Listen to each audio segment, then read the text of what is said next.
नमस्कार। Exam happy by Jharkhand channel में आपका स्वागत है। तो दोस्तों जुड़ चुका हूं मैं यहां पर आपके लिए जेटेट परीक्षा 2025-26 की तैयारी को लेकर के। तो आप सभी जेटेट का परीक्षा देने के लिए तैयार होंगे। जेटेट परीक्षा बहुत जल्द होने वाली है, तो आप सभी यहां पे क्लासेज के लिए अवश्य जुड़ेंगे। आपको बताते चले, जेटेट में तैयारी को लेकर के बहुत तरह से आपके मन में कौतूहल बना हुआ होगा कि किससे तैयारी करें, कहाँ से तैयारी करें। तो आपको बताते चले, जेटेट परीक्षा में यदि आपको परचम लहराना है तो आप झारखंड राज्य के अनुमोदित पाठ्यक्रम JCERT किताब को पढ़ना कभी भी नहीं भूलेंगे। बाहर का प्रैक्टिस सेट लेकर के यदि आप पढ़ रहे हैं तो वो आपके साथ धोखा हो रहा है, ठीक है। तो आप JCERT जैक का किताब ले लीजिए, जो कि आपको झारखंड राज्य के सरकारी विद्यालयों में मिलता है। अगर आपको नहीं मिल पाता है तो हम देखिए यहाँ पे झारखंड राज्य के सरकारी विद्यालय से आपको हूबहू हैंड रिटेन नोट्स डेली बना करके जो आपका न्यू सिलेबस आया है उसके आधार पर यहाँ पर सभी सब्जेक्ट का, चाहे आप 1 से 5 के शिक्षक हो, चाहे 6 से 8 का शिक्षक हो, सभी की तैयारी करवाते हैं। आप घर बैठे यहाँ पर क्षेत्रीय भाषा छोड़ करके सभी सब्जेक्ट का केवल 500 रुपये में तैयारी कर सकते हैं। जिसके लिए देखिए यहाँ पर आपको मोबाइल नंबर दिया गया है 9631054226 पर आप संपर्क करके यहाँ से सभी कोर्सेज परचेज भी कर सकते हैं, तैयारी भी कर सकते हैं। बहुत सारे कोर्सेज बन गए हैं, तो आप अवश्य संपर्क कर लेंगे। घर बैठे ही तैयारी यहाँ से हो जाएगी। चलिए देखते हैं अंग्रेजी के अक्षर डी में कितनी सममिति रेखा है। अंग्रेजी के अक्षर डी में कितनी सममिति रेखा है? 1 2 3 4। ठीक है, तो देखिए अंग्रेजी का अक्षर डी है, ये डी है, इसमें कितनी सममिति रेखा होगा बताना है आपको। तो देखिए डी को आप जब मोड़िएगा तो ये इसके बीचे बीच से वर्टिकल यहाँ से ये इसके ऊपर आ जाएगा, ये वाला इसके ऊपर आ जाएगा। ठीक है, यहाँ वाला पार्ट इस पर आके पूरा बैठ जाएगा। देखिए ठीक है, तो एक बार हम मोड़ पा रहे हैं, इसलिए इसकी सममिति रेखा कितनी हो जाएगी? 1 हो जाएगा। तो आप डी लिख करके देखिएगा और कई बार मोड़ के उसको एकदम बराबर बराबर बैठ सकता है, पेज आगे पीछे नहीं होना चाहिए, तो वो एक बार ही होगा। इसलिए अंग्रेजी के अक्षर में सममिति रेखा की संख्या डी है। ठीक है, देखिए अब यहाँ पर जो है हम आपको बता दे रहे हैं, तो यहाँ पर आपका जो है हम नीचे अभी इसके पीछे सबसे पीछे जब आइएगा तो आपको हम बता दे रहे हैं उसमें सभी लेटर का कै गो सममिति रेखा होता है, उसका PDF बना हुआ है, उसको आप लोग देख लीजिएगा। ठीक है, अब रही बात कि यहाँ पर जो भी अभी न्यू सिलेबस आ गया, तो जो 2025 का सिलेबस था वो सारा है, और उसके बाद 1-2 टॉपिक जोड़ दिया तो हम वो भी आपको बना करके दे दे रहे हैं। पीछे का सारा कुछ बना हुआ है, तो जो शिक्षक अभी तक नहीं ले पाए होंगे, नहीं जुड़ पाए होंगे, तो यहाँ 1 से 5 के लिए देखिए पूरा JCERT किताब से क्या किया हुआ है आपको बनाया हुआ है। ठीक है, JCERT किताब से क्या किया हुआ है आपको बनाया हुआ है, आप यहाँ से नोट्स लेकर के पढ़ सकते हैं। ठीक है, चलिए तो 1 2 3 या 4 हो गया, तो यहाँ पर 1 हो गया। क्लियर हो गया ना। चलिए अब देखिए अंग्रेजी के अक्षर सी में कितनी सममिति रेखा है। अंग्रेजी के अक्षर सी में कितनी सममिति रेखा है आपको बताना है, 1 2 3 या 4। ठीक है, तो अंग्रेजी का अक्षर सी है, सी को कई बार आप मोड़ सकते हैं कि एक दूसरे के ऊपर पूरा पेज बैठेगा। तो ये देखिए एक ही बार इसको इस तरह से वर्टिकल मोड़ सकते हैं। ठीक है, तो अंग्रेजी का अक्षर सी में कितनी सममिति रेखा हो सकती है, तो ये आपका हो सकता है ओनली फॉर 1। ठीक है, आप भी मोड़ के देखिएगा, आपको पता चल जाएगा। तो राइट आंसर ए हो जाएगा, 1 हो जाएगा। क्लियर हो गया। चलिए अगला देखिएगा, एक वृत्त में कितनी सममिति रेखाएँ होती है। एक वृत्त में कितनी सममिति रेखाएं होती है? 1 अनंत 2 या 3। ठीक है, तो यह एक वृत्त है ना, यह एक वृत्त है। इस वृत्त में यहाँ से अगर सममिति रेखा खींचिएगा तो यहाँ से भी मोड़िएगा तो बराबर होगा, यहाँ से भी मोड़िएगा तो बराबर होगा, ऐसे भी मोड़िएगा तो बराबर होगा, ऐसे भी मोड़िएगा तो बराबर होगा। मतलब इसका कोई लिमिट नहीं है, तो ये अनंत होता है। ठीक है, एक वृत्त में अनंत होता है, या ओ अक्षर में कोई कहेगा तो इसमें भी क्या होता है? अनंत होता है। ठीक है, तो इसमें अनंत हो जाएगा, राइट आंसर इसका बी होगा, इन्फिनाइट हो जाएगा। क्लियर। चलिए नेक्स्ट देखिएगा, यहाँ पे इस तरह से फिगर बना हुआ है। ये फिगर आपका देखिए बना हुआ है अनंत का। जिधर से भी मोड़िएगा आप एक गोला लेटर को, तो आप सब तरह से कई बार बैठा सकते हैं उसको एक दूसरे के ऊपर। इसलिए 2-3 से ज़्यादा होता है तो उसको हम लोग अनंत कह देते हैं। ठीक है, एक सम पंचभुज में कितनी सममिति रेखाएं हो सकती है। एक सम पंचभुज में कितनी सममिति रेखाएं हो सकती है? 1 2 5 या 6। ठीक है, सम पंचभुज है मतलब 5 गो भुजा बराबर है, 5 गो भुजा बराबर है, तो उसमें कै गो सममिति रेखा होगा? 5 गो सममिति रेखा हो जाएगा। राइट आंसर सी यानी 5 हो जाएगा। क्लियर। एक आयत में कितनी सममिति रेखा हो सकती है? आयत है, ठीक है, ये क्या है? आयत है, यहाँ पर आयत है। ठीक है, इसमें कै गो सममिति हो सकता है? तो एक इधर से बराबर पर, एक इधर से जब कीजिएगा तो ये वाला इस पर जाकर बैठ जाएगा, और इधर से कीजिएगा तो ए वाला इस पे जाकर बैठ जाएगा। ठीक है, तो एक आयत में कितनी सममिति रेखा हो सकती है? 2 हो सकती है। राइट आंसर इसका 2 हो जाएगा। ठीक है, रुपये का ब्याज 1 वर्ष में 5 रुपये है, तो 200 रुपये का ब्याज 1 वर्ष में कितना होगा? ठीक है, तो यहाँ पे क्या दिया है? यहाँ पे दिया हुआ है आपका 100 रुपये का। ठीक है, 100 रुपये का ब्याज 1 वर्ष में 5 रुपये। 1 रुपये का ब्याज 1 वर्ष में कितना हो जाएगा बताइए? 5/100।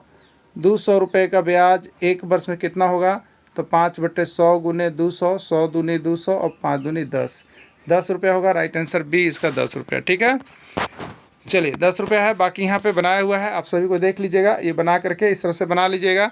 कितना सही करते हैं आप सभी के ऊपर है, जितना अच्छा बनाइएगा, जितना पेन कॉपी लेकर बैठ के अभ्यास कीजिएगा उतना ही अच्छा आप सभी के लिए होने जा रहा है। ठीक है, 7xy का संख्यात्मक गुणांक लिखिए। 7xy का संख्यात्मक गुणांक 7xxy या कोई नहीं, संख्यात्मक मतलब कि गुणांक उसके साथ संख्या वाला को लिखना है। तो 7xy का संख्यात्मक गुणांक 7 हो जाएगा। कितना हो जाएगा? 7 हो जाएगा। ठीक है, 5abc का संख्यात्मक गुणांक लिखिए। 5abc का संख्यात्मक गुणांक लिखिए। 2, 3, 4 या 5। तो 5abc का संख्यात्मक गुणांक जो संख्या है abc राशि के साथ वो होगा, इसलिए इसका आंसर 5 होगा। 5 राइट आंसर हो गया। 5/4 Y square X square Z square का संख्यात्मक गुणांक लिखिए। 2/4, 3/4, 5/4 या 9/4। ठीक है, संख्यात्मक गुणांक मतलब उस संख्या को लिखना है, तो संख्या यहाँ पर है 5/4, तो राइट आंसर होगा आपका 5/4। 5/4 सी में है, तो राइट आंसर इसका सी हो गया। ठीक है, चलिए नेक्स्ट। x + 3 = 5 है, तो x का मान क्या होगा बताइएगा। देखते हैं आपका किनका कमेंट सबसे पहले आ रहा है। ABC 2, 3, 5, 9 क्या होगा? ठीक है, देखिए जिसका सोल्यूशन हम लोग करते हैं x + 3 = 5, ये जैसी बाउंड्री पार करेगा तो 3 जो प्लस में है वो माइनस होगा, और जो पहले से डिजिट है वही रहेगा, तो 5 - 3 होगा। 5 - 3 से 2 हो जाएगा, तो 2 आंसर होगा। राइट आंसर 2 हो जाएगा। ठीक है, चलिए नेक्स्ट। x - 2 = 6, तो x का मान ज्ञात करें। x - 2 = 6, तो x का मान ज्ञात करें। 8, 10, 12 या 14। ठीक है, देखिए x - 2 = 6, तो x का मान कितना होगा? 6 + 2 बराबर कितना होगा? 8। राइट आंसर इसका 8 हो जाएगा। ठीक है, 8 किस में है? तो 8 आपको आंसर कर लेना है। 30 आदमी किसी कार्य को 24 दिन में कर सकते हैं। 30 आदमी किसी कार्य को 24 दिन में कर सकते हैं। 18 आदमी उसी काम को कितने दिन में पूरा कर सकते हैं? 10 दिन, 20 दिन, 40 दिन, 60 दिन। ठीक है, याद रखिएगा आदमी और दिन वाला प्रश्न कभी भी आ जाए, आदमी मतलब M और दिन मतलब D, यानी आदमी और दिन वाला कभी भी प्रश्न आ जाए तो पहला जो यहाँ पे पूरा फिलअप कर रहा है वो है आपका पहला वाला M1D1, और दूसरा जो चीज़ देगा वो होगा आपका M2D2। तो चारों में से शुरू बार कोई 2 दिया हुआ रहेगा और ये दोनों में से कोई एक दिया हुआ रहेगा, अगला पूछेगा। कभी आदमी दिया रहेगा तो दिन पूछेगा, दिन दिया हुआ रहेगा तो आदमी पूछेगा। बहुत ईजी प्रश्न है। इसका सूत्र होता है देखिए M1D1 = M2D2। ठीक है, M1D1 क्या है? M1 व्यक्ति है और D दिन है, M2 दूसरा व्यक्ति है और D दू है, यानी M1 जो मिलेगा वो पहला वाक्य में मिलेगा। तो पहला वाक्य कहाँ तक हुआ देखिए, 30 आदमी किसी कार्य को 24 दिन में कर सकते हैं, ये पहला वाक्य है। 18 आदमी उसी काम को कितने दिन में पूरा कर सकते हैं, दूसरा वाक्य है। तो पहला वाक्य में या तो हमें दोनों मिलेगा या दूसरा वाक्य में दोनों मिलेगा, किसी एक में एगो नहीं मिलेगा। तो यहाँ पर पहला वाक्य में दोनों मिल रहा है। क्या मिल रहा है कि 30 आदमी किसी कार्य को 24 दिन में करते हैं, तो 30 आदमी मतलब ये M1 है और 24 आदमी मतलब ये D1 है। ठीक, अब देखिए 18 आदमी मतलब ये M2 है, दूसरा का बार है, उसी काम को कितने दिन में करेंगे? तो दिन में करेंगे मतलब D2 आपसे पूछ रहा है, D2 पूछ रहा है। ठीक है, तो चलिए फार्मूला से हम चलेंगे। M1D1, तो M1 30 है और D1 24 है, बराबर M2D2, तो M2 आदमी यानी 18 है और D2 नहीं दिया हुआ है, D2 नहीं दिया हुआ है। ठीक है, इसको हम हल कर सकते हैं। देखिए दोनों तरफ अगर गुना में है तो आप ऊपर ऊपर ही काट सकते हैं, ऊपर ऊपर ही काट सकते हैं दोनों तरफ में, या नहीं तो फिर आप क्या करेंगे, तो आप नीचे भी आ जाएंगे। तो 30 गुने कितना था? 24 बराबर 18 × D2। ठीक है, आप कोई D2 पूछेगा तो D2 के साथ जो संख्या गुना में है वो किस में आएगा? भाग में आएगा। भाग में किधर आएगा? बाएं तरफ आएगा। तो पहले हम लिखेंगे 30 गुने 24 और भाग में कौन आ गया? 18। कौन आ गया? 18। ठीक है, इसको काट लीजिएगा तो 36 18, 6 चौके 24, 3 ढाई 30, यानी 10 चौके 40, यानी 40 दिन में करेगा। कितना दिन में करेगा? 40 दिन में करेगा। 40 किसमें? सी में है। राइट आंसर इसका सी हो जाएगा। ठीक है, तो इस तरह से आप ट्रिकी देखिए यहाँ पे बनाया हुआ भी है, आप इसको अच्छे तरह से और भी समझ लीजिएगा और जहाँ दिक्कत होगा तहाँ बात कर लीजिएगा। ठीक है, चलिए अगला प्रश्न है, 40 बच्चों की कक्षा में 24 लड़कियां हैं, लड़कों का प्रतिशत ज्ञात कीजिए। देखिए इसी तरह से देता है, टोटल बच्चा तो आपको दे दिया है, ठीक है, टोटल बच्चा आपको दे दिया है और लड़की कितनी है? 24 है। तो अब बताइए लड़कों का प्रतिशत बताना है। तो किसी का भी प्रतिशत जब भी बताना रहता है तो लड़कों का पूछ रहा है तो उसका संख्या होगा और बट्टे में क्या होता है? कुल संख्या। बट्टे में क्या होता है? कुल संख्या और इंटू होता है 100। ठीक है, तो अब बताइए यहाँ पे 40 बच्चों कक्षा में 24 लड़कियां, लड़कों का प्रतिशत, तो लड़कों का संख्या निकालना होगा ना। तो 40 में 24 लड़कियां हैं तो लड़का कितना हो गया? तो 40 में से 24 घटा दीजिए, कितना हो गया बताइए? 16 हो गया। ठीक है, कितना हो गया? 16। अब इसमें किसका बताना है? लड़कों का प्रतिशत बताना है। लड़कों का प्रतिशत मतलब लड़कों का संख्या बट्टे कुल संख्या और इंटू हो जाता है 100। ठीक है, 100 से 400 कितने बार में चल गया? 4 बार में। अब 4 चौके कितना हो जाएगा? 16, 4%। ठीक है, कितना हो जाएगा? 4, यहाँ पर है लड़कों का प्रतिशत कितना हो जाएगा? तो 40% हो जाएगा। ठीक है, एक बार फिर से देख लेते हैं। यहाँ पर देखिए बना हुआ है, नीचे बना हुआ भी है। ठीक है, लड़का प्लस लड़की मिला के 40 है, लड़का प्लस यहाँ पर लड़की, तो 24 में से 40 घटा दिए तो लड़का का संख्या आ गया 16। लड़का का प्रतिशत निकालना है तो हम बोलबे किए कि लड़का का संख्या निकाल लीजिए बटे कुल संख्या इंटू 100, तो 16 बटे 40 गुने कितना हो गया? 100 हो गया। ठीक है, यहाँ से एक 0 0 कट गया, 4 से 4 चौके 16 और यहाँ 10 पे जाता है, 4 4 40 हो गया। ठीक है, 40% इसका आंसर हो जाएगा। ठीक है, देखिए किसी का भी प्रतिशत निकालना होगा, लड़का दिया है लड़की के निकालना है, लड़की दिया है लड़का के निकालना है, कुछ नहीं करना है या कोई सब्जेक्ट का निकालना है तो उसकी संख्या यानी प्राप्तांक उसमें जो आया है उसकी संख्या बट्टे क्या कर दीजिएगा? कुल संख्या नीचे कर दीजिएगा, जो भी कुल संख्या होगा और इंटू 100 कर दिएगा, उसमें निकल जाएगा। ठीक है, चलिए एक और प्रश्न इसी पर अभी हम लोग देखेंगे। यहाँ पर 25 कलमों के समूह में 10 कलम नीला लिखता है। ठीक है, शेष काले रंग के लिखते हैं, काले रंग में लिखने वाले कलम का प्रतिशत बताना है। ठीक है, टोटल 25 को पेन है जिसमें 10 को कलम नीला लिखता है, शेष काला लिखता है, तो 25 में से 10 घटा दो, पता चल जाएगा काले रंग वाले क्या वो पेन है।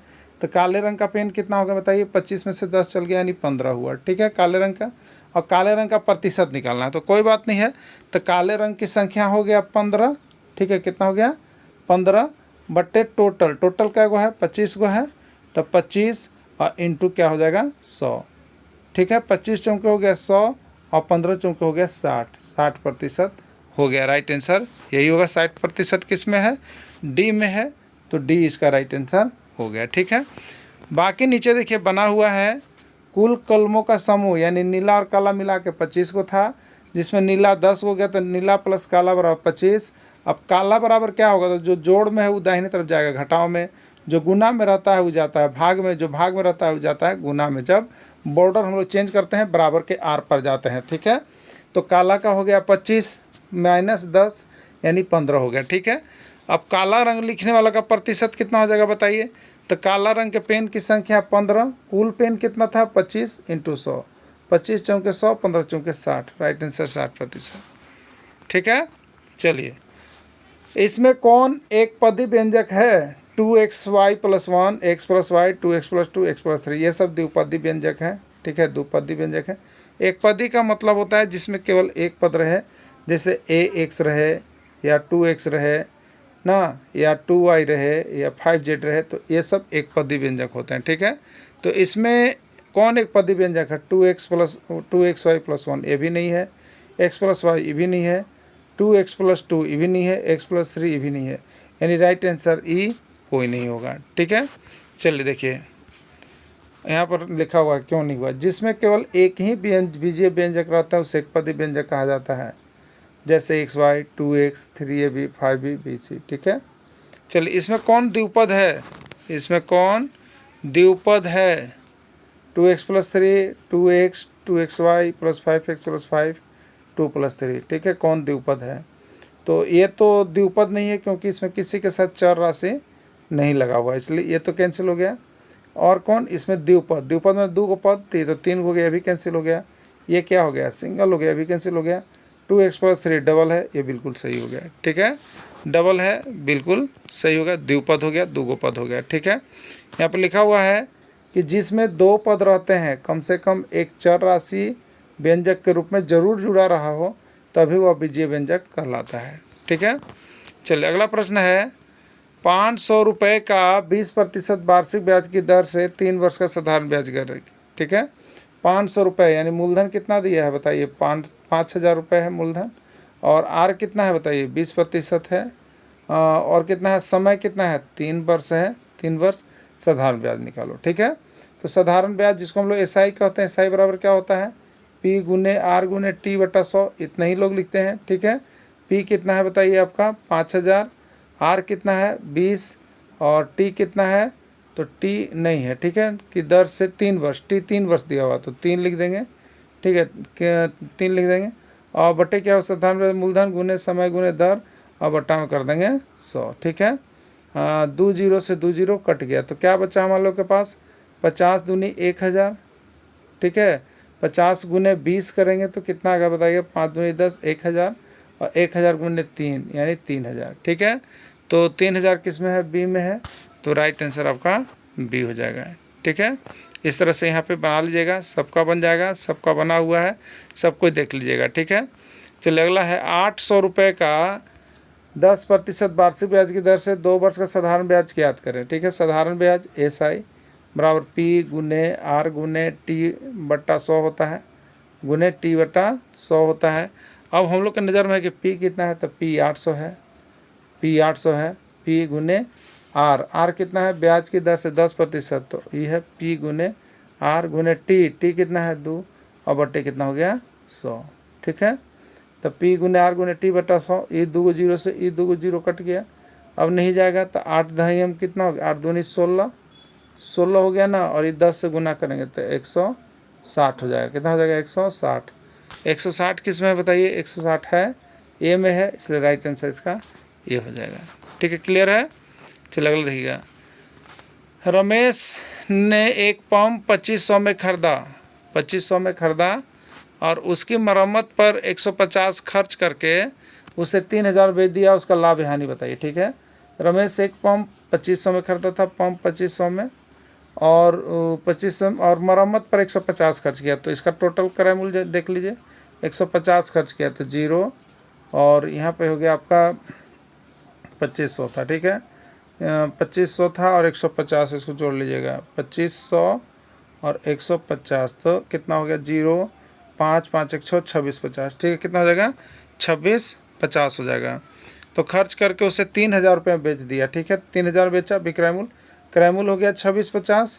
ठीक है, अब बेचा कितने में, 3,000 में बेच दिया, तो उस सौदे पर लाभ या हानि क्या हुआ। ठीक है, तो सौदा पर यहाँ पर क्या हो रहा है, लाभ हो रहा है। ठीक है, क्या हो रहा है, लाभ हो रहा है, तो 3,000 में से 2650 घटा दीजिएगा, तो आपका आंसर आएगा बी 350 रुपये। ठीक है, बाकी यहाँ पे देखिए आपका बना हुआ है कुल क्रय मूल्य 2500 प्लस ऊपरी ब्याज जो हो गया 2650, विक्रय मूल्य हो गया कितना, 3,000 बेच रहा है, तो विक्रय मूल्य बड़ा है, क्रय मूल्य छोटा है। ठीक है, तो बड़ा में से छोटा हो जाए तो लाभ बराबर विक्रय मूल्य माइनस क्रय मूल्य कर देंगे, तो 3,000 में से 2650 जाएगा तो कितना बचेगा, 350।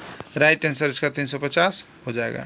ठीक है, sec square theta minus 7 tan square theta का मान क्या होगा, 7 8 9 या कोई नहीं, क्या होगा बताना है आपको। ठीक है, देखिए 7 सेक स्क्वायर थीटा फॉर्मूला याद रखिएगा, 1 रुपया वाला फॉर्मूला याद रख लीजिएगा त्रिकोणमिति का, तो आप कभी भी कंफ्यूज नहीं कीजिएगा। बहुत छोटे छोटे प्रश्न है, लेकिन आपको यहाँ पर कंफ्यूजन पैदा कर सकता है। तो 1 रुपया प्रश्न में क्या होता है, एक होता है sin square theta plus cos square theta equal to होता है देखिए 1, दूसरा का होता है क्या चीज़, sec square theta minus tan square theta बराबर होता है 1, अगला क्या होता है cosec square theta minus cot square theta बराबर 1 होता है, और एक cos theta into sec theta बराबर भी 1 होता है। तो 1 वाले को देख लीजिएगा, जिसमें ये तीनों से विशेष करके आप ज़्यादा पूछे जाता है एग्जाम में प्रश्न। ठीक है, तो अब देखिए 7 sec square theta minus 7 tan square theta का मान बताना है, दोनों में 7 कॉमन है, तो हमने कॉमन ले लिया।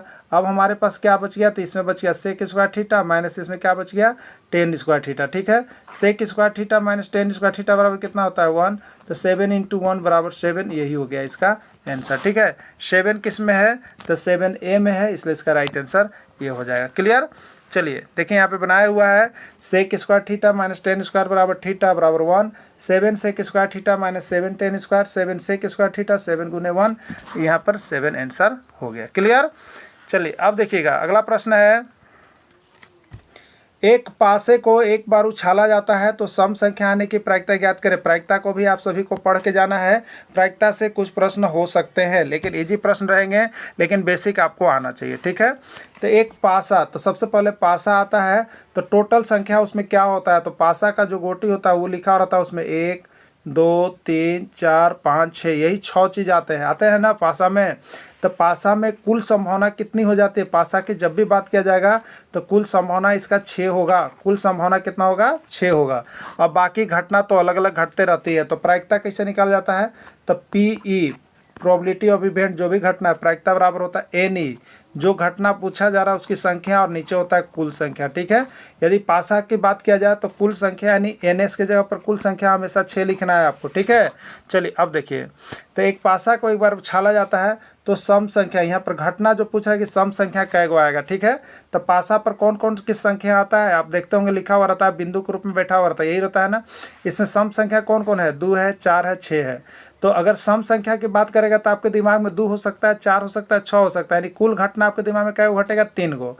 तो कुल घटना की संख्या 3, और टोटल पासा के लिए घटना कितना होता है, 6। तो 3 एकम 3, 3 दूनी 6, यानी 1/2 इसका राइट आंसर हो जाएगा। ठीक है, 1/2 किस में है, ए में है, तो ए इसका आंसर हो गया। क्लियर। तो यहाँ पर देखिए एनी जो घटना की संख्या है, सम संख्या बोल रहा है, तो सम संख्या आपके दिमाग में क्या वो घटना चलेगा, 2 4 6, यानी 3 गो चलेगा। NS क्या वो चलेगा, NS हमेशा जब पासा की बात करेगा तो 6 गो होगा।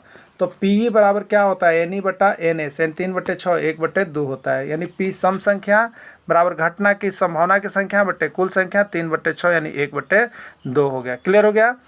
चलिए अगला प्रश्न है, x² + 7x + 3y और 5x² + 9x + 2y का योगफल क्या होगा। ठीक है, योगफल की बात है, यहाँ पर ऑप्शन आपको दिया गया है, वो देखिएगा क्या होता है। चलिए बनाते हैं। तो सबसे पहले हम क्या करेंगे, लिखते हैं x² + 7x + 3y। ठीक है, और x² को x² के सामने ही लिखेंगे, तो 5x², x को सामने लिखेंगे तो यहाँ पे 9x, और y के सामने लिखेंगे तो यहाँ पर हमारा आ रहा है 2y, यही है ना। अब इसको जोड़िएगा तो x² ग्रुप का है तो x² रह गया, यहाँ कुछ नहीं है तो 1 है, तो 1 और 5 कितना हो जाएगा, 6, ये x² हो जाएगा। और x का ग्रुप है तो x लिख देंगे, और कितना है 7 9 16, तो 16x हो जाएगा। फिर y का ग्रुप है तो y लिख देंगे, और अंक जोड़ेंगे 3 और 2 5 हो जाएगा, यानी 6x² + 16x + 5y हो जाएगा। ठीक है, 6x² + 16x + 5y इसका आंसर हो जाएगा। क्लियर। तो इस तरह से यहाँ पे देखिए आपको जोड़ करके बनाया हुआ है, राइट आंसर इसका यही है। क्लियर। चलिए नेक्स्ट देखिएगा, प्रश्न है √2401/324 का वैल्यू क्या होगा। प्रश्न इस प्रकार का रहेगा आपका। ठीक है, वर्गमूल वाले सेक्शन को भी आप लोग देख के जाइएगा, चाहे 1 से 5 के शिक्षक हो, चाहे 6 से 8 के शिक्षक हो। आपका जो सिलेबस दिया वो हमने कंप्लीट कर दिया 1 से 5 का, इसमें कोई डाउट नहीं है। लेकिन कुछ बढ़ चढ़ के आए, कुछ अच्छे अंक लाना है आपको, तो कुछ एक्स्ट्रा भी पढ़ के आप जा सकते हैं। तो ये वर्गमूल सब छोटे छोटे चीज़ है जिसको आपको देख लेना है। ठीक है, तो 2401 किसका वर्गमूल होता है, अगर आपको याद होगा तो 2401 49 का होता है, और 324 किसका होता है, 18 का होता है। और नहीं तो वर्गमूल निकालिएगा तो आपको इतना ही आंसर आएगा, 49/18। तो राइट आंसर सी हो जाएगा 49/18। इसलिए वर्गमूल को याद रखिएगा तो आप बहुत जल्द किसी चीज़ को बना सकते हैं। ठीक है, चलिए अगला प्रश्न है, x का मान बताना है, किस x का मान क्या होगा। ठीक है, ये अंतः कोण है, ये अंतः कोण है, और ये क्या है बताइए, y कोण है। ये कौन सा कोण है, y कोण है। ठीक है, ये क्या है आपका, y कोण है। क्लियर। तो देखिए याद रखिएगा, आपका फॉर्मूला क्या होता है कि y कोण क्या होता है, अंतः कोणों का योगफल होता है। y कोण क्या होता है, तो उसके अंदर अभिमुख अंतः कोण, उसके सामने का कोण, तो इसके सामने c के सामने 2 को पड़ेगा, a और बी, तो ये बाहर वाला कोण किसके बराबर होता है, तो उसके सामने अंतः कोण, सामने जैसे ए का सामने की बात करेंगे तो बी और सी लेंगे, अगर सी के सामने की बात करेंगे तो बी और लेंगे, बी के सामने की बात करेंगे तो ए और सी लेंगे, उसको छोड़ के अंदर का जो कोण होगा। ठीक है, आप समझ गए होंगे। तो यहाँ पर एक्स का मान क्या हो जाएगा, तो इसको जोड़ दीजिएगा, 45 डिग्री प्लस 90 डिग्री यानी कितना हो जाएगा 135 डिग्री। सूत्र क्या होता है कि वाह्य कोण, ये बाहर कोण बन रहा है, ये अंदर कोण होता है, ये बाहर कोण। वाह्य कोण जो होता है अपने अभिमुख दोनों अंतः कोण का योगफल होता है, याद रख लीजिएगा। ठीक है, तो 135 डिग्री हो जाएगा। 135 देखिए यहाँ पे फॉर्मूला भी हमने लिख दिया है कि वाह्य कोण अभिमुख अंतः कोण के योगफल के बराबर होता है, इसलिए x बराबर कोण a प्लस कोण b, 90 plus 45 135 degree, right answer इसका हो जाएगा। क्लियर। विद्यालय में कुल 150 विद्यार्थी में 120 प्रतिदिन विद्यालय आते हैं, कितने प्रतिशत विद्यार्थी विद्यालय नहीं आते हैं। ठीक है, यह प्रश्न किसका है, प्रतिशत का है। ठीक है, प्रतिशत का है, प्रतिशत आपका सिलेबस में पढ़ना है। देखिए इसको बहुत शॉर्ट तरीका से आप बना सकते हैं, बहुत लॉन्ग तरीका से बना सकते हैं, क्योंकि इसका हमने अभ्यास सारा करवा दिया है, सब कुछ आपके पास है, उसी में से हमने जहाँ तहाँ से इस प्रश्न को उठाया है। ठीक है, एक विद्यालय में कुल विद्यार्थी कितने हैं, टोटल कितना है, तो टोटल आपको है, देखिए यहाँ पे टोटल विद्यार्थी कितना है, कुल विद्यार्थी है आपका 150। ठीक है, कुल विद्यार्थी कितना है, 150 हो गया कुल विद्यार्थी। अब यहाँ पर है कि 120 प्रतिदिन आते हैं और कितने विद्यार्थी विद्यालय नहीं आते, प्रतिशत जो निकालना नहीं आने वाला का। ठीक है, 150 में 120 प्रतिदिन आते हैं, तो 150 में 120 आते हैं तो कितने नहीं आते हैं, आप घटा लीजिएगा, तो 150 में से 120 घटा दीजिएगा तो 30 विद्यार्थी ऐसे हैं जो नहीं आते हैं। ठीक है, तो विद्यार्थी विद्यालय नहीं आते हैं उसका प्रतिशत बोलना है, तो इसके लिए क्या करना होता है कि जो विद्यार्थी नहीं आ रहे हैं उसकी संख्या, या जो पूछ रहा है उसकी संख्या पहले लिखिएगा ऊपर में, तो 30 हो गया। अब बट्टे कुल होता है, कुल संख्या, तो यहाँ पर कुल कितने हैं, 150 है, तो बट्टा में क्या लिखिएगा, कुल लिखिएगा, और इंटू कितना होता है 100। कभी भी प्रतिशत बताना हो तो यही चीज़ है। ठीक है, तो 30 बच्चे कितना हो जाएगा बताइए, 150 हो जाएगा, और 5 से 100 कितना बार में कटेगा, 20 बार में, यानी राइट आंसर कितना हो जाएगा इसका, 20% हो जाएगा। ठीक है, 20% किस में है, बी में है, राइट आंसर इसका 20% हो जाएगा। बाकी डिटेल्स आप लोगों के लिए हम नीचे बना दिए हैं, लेकिन शॉर्ट में आप इसी तरह से काम करेंगे क्योंकि बहुत कम समय में आपको बनाना होगा। अगर लॉन्ग में बनाना है, शुरुआत समझना है, तो इस तरह से है, विद्यालय नहीं आने वाले विद्यार्थी की संख्या सबसे पहले निकाल लिए, तो 150 टोटल था, जिसमें 120 प्रतिदिन आते हैं, तो नहीं आने वाला 150 में से 120 यानी 30 हो गया। विद्यालय नहीं आने वाले विद्यार्थी के यदि प्रतिशत आपको निकालना है तो उनकी संख्या, जो नहीं आते हैं उनकी संख्या बट्टे होता है कुल संख्या और इंटू होता है 100। देखिए सूत्र है। ठीक है, हल कर दीजिएगा, 20% इसका राइट आंसर हो गया। क्लियर। अगला प्रश्न है, एक ब्लाडर में कुल 10 लीटर पानी था, छेद होने के कारण 7 लीटर पानी निकल गया, तो बचे पानी का प्रतिशत निकालिए। ठीक है, टोटल कितना था 10, तो नीचे लिखते हैं टोटल 10, और 10 में से 7 लीटर पानी निकल गया, बचा पानी कितना बताइए, 3 लीटर, तो 3 लीटर जो बच गया ऊपर, और इंटू क्या करेंगे 100 करेंगे, 10 दहियम क्या हो गया 100, और 3 दहियम कितना हो गया 30, यानी राइट आंसर 30% होगा। 30% है किस में, तो बी में है, राइट आंसर बी हो जाए। क्लियर। देखिए यहाँ पर शॉर्ट तरीका से इसी तरह से बनाया हुआ है। चलिए नेक्स्ट प्रश्न है, वृत्त की त्रिज्या 14 सेंटीमीटर है। ठीक है, एक वृत्त की त्रिज्या 14 सेंटीमीटर है, उस वृत्त के चारों ओर एक परिक्रमा करने का माप बताइए। ठीक है, 22 सेंटीमीटर, 44 सेंटीमीटर, 88 सेंटीमीटर, 84 सेंटीमीटर। ठीक, एक वृत्त है, मान लीजिए एक वृत्त है, इसकी त्रिज्या दिया हुआ है, त्रिज्या है 14 सेंटीमीटर, उस वृत्त के चारों ओर एक परिक्रमा, मान लीजिए यहाँ से शुरू किया और यहीं से चलेंगे एक परिक्रमा, तो एक परिक्रमा करेंगे तो इसको क्या कहेंगे, चाहे तो परिधि कहेंगे वृत्त की, या इसी को क्या कहेंगे, परिमाप कहेंगे। तो वृत्त का परिमाप पूछे या परिधि पूछे, एक ही चीज़ है। ठीक है, तो परिमाप या परिधि बराबर सूत्र याद रखना होगा आपको, क्या होता है 2πr। ठीक है, तो 2π के लिए कितना लीजिएगा 22/7 और इंटू आर, आर कितना है आपको देखिए 14 है, तो 14 हम ले लिए। 7 दूनी कितना हो गया बताइए 14, 22 दूनी 44, 44 दूनी 88। ठीक है, यानी 88 सेंटीमीटर इसका राइट आंसर हो जाएगा। क्लियर। चलिए नेक्स्ट देखिएगा, बाकी यहाँ पर देखिए बनाया हुआ है, क्लियर किया हुआ है। ठीक है, क्लियर किया हुआ है, क्लियर है। चलिए आगे, 3140 में 3 का स्थानीय मान क्या होगा, 3 होगा, 30 होगा, 300 होगा, 3000 होगा। ठीक है, स्थानीय मान का मतलब क्या होता है, 3140, थोड़ा सा हम लोग समझेंगे, 3140 स्थानीय मान। स्थानीय मान मैंने स्थान देखना, तो ये इकाई का स्थान है, ये दहाई का स्थान है, इस सैकड़े का स्थान है, ये हज़ार का स्थान है। ठीक है, तो 0 में इकाई से करेंगे तो कितना हो जाएगा, 0 में 1 से करेंगे 0, 4 में 10 से करेंगे, दहाई मतलब 10, तो 4 का स्थानीय मान 40, 1 को सैकड़ा से करेंगे तो ये सैकड़ा आएगा, 3 को इकाई दहाई सैकड़ा 1000 से करेंगे तो ये 1000 होगा, 3 है तो 3000 हो जाएगा। ठीक है, तो इसमें 3 का स्थानीय मान कितना होगा, तो याद रखिएगा 3 1 4 0 में 3 का स्थानीय मान के लिए 3 लिखेंगे, इसके आगे 3 गो अंक है तो 3 गो आप ऑलरेडी 0 बिठा के इस तरह से आप निकाल सकते हैं शॉर्ट में, नहीं तो बाकी ये हमने टेबल भी दिखा दिया उससे भी आप कर सकते हैं। ठीक है, तो राइट आंसर इसके अनुसार यहाँ पर क्या हो जा रहा है, डी आपका हो जा रहा है। ठीक है, 60271 में 0 का स्थानीय मान क्या है, 60271, 1 का स्थानीय मान 1, 7 का स्थानीय मान 7 और उसके आगे 1 अंक है तो 0, 2 का स्थानीय मान है 2 और ये 2 गो 0, 0 का स्थानीय मान 0 और इंटू 0 क्या वो लगाएंगे तो 0 हो जाएगा, तो राइट आंसर इसका क्या हो जाएगा, 0 हो जाएगा। क्लियर, चलिए अगला देखिए यहाँ पे बनाया हुआ बाकी 1 के लिए 1, 7 दहाई पर है तो 7 हम 70, 2 सैकड़ा पर है तो 2 गुने 100, 0 1000 पर है तो 0 के साथ कितनों करोड़ों को गुना कर देगा तो होएगा 0। ठीक है, अगला प्रश्न है 99 का परवर्ती संख्या और 999 का परवर्ती संख्या का योगफल है, आपसे पूछा गया है। सबसे पहले इसमें दो चीज़ का नाम जानना होगा आपको, एक होता है परवर्ती, ठीक है, और एक होता है पूर्ववर्ती। याद रखिएगा दोनों अलग अलग है।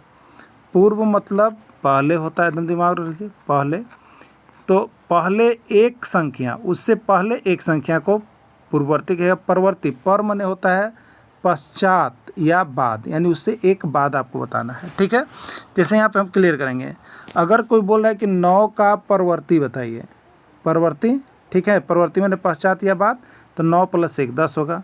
अगर कोई बोला 9 का पूर्ववर्ती बताइए तो 9 पूर्ववर्ती में 1 घटाया जाता है, 9 - 1 8। ठीक है, चलिए अब देखिएगा, तो 99 का परवर्ती, परवर्ती में तो पश्चात या बाद, उसमें 1 जुड़ेगा तो 99 + 1 कितना हो गया 100। 999 का परवर्ती, परवर्ती मतलब उसके बाद जुड़ेगा तो 999 + 1 बराबर कितना हो गया, तो ये हो गया 1000। ठीक है, 1000 में 100 जोड़ेंगे तो कितना आएगा बताइए, 1100 आएगा। राइट आंसर इसका 1100 हो जाएगा। 1100 किस में है, ए में है। बाकी देखिए आपको यहाँ पे बनाया हुआ है, यहाँ पे बनाया हुआ है, ये सब किया हुआ है। ठीक है, आपको आवश्यकता नहीं है कि नहीं बनेगा ना। चलिए अगला प्रश्न है, अब ये आप लोग जल्दी से बनाइएगा, कमेंट कीजिएगा। 9 का परवर्ती संख्या कितना होगा 10, और 101 का पूर्ववर्ती, पूर्ववर्ती मतलब पहले, तो 101 के पहले कितना होगा बताइए, 100 का योगफल कितना है, योगफल यहाँ निकल गया 100 और 10 तो कितना हो गया 110, यही हो गया इसका राइट आंसर। ठीक है, चलिए अब देखिए अगला 1011 का पूर्ववर्ती संख्या है, आपसे पूछ दिया गया है 1011 का पूर्ववर्ती संख्या है। जल्दी जल्दी कमेंट कीजिए, 1009, 1010, 1008 या 1000 या कोई नहीं। ठीक है, तो पूर्ववर्ती में क्या किया जाता है, 1 घटाया जाता है, तो 10 से 11 में से 1 घटाइएगा तो 1 में से 1 गया 0, यानी कितना बच गया 10 10 बच गया, कितना बच गया 10 10। राइट आंसर किस में, बी में है, तो बी इसका राइट आंसर हो जाएगा। क्लियर।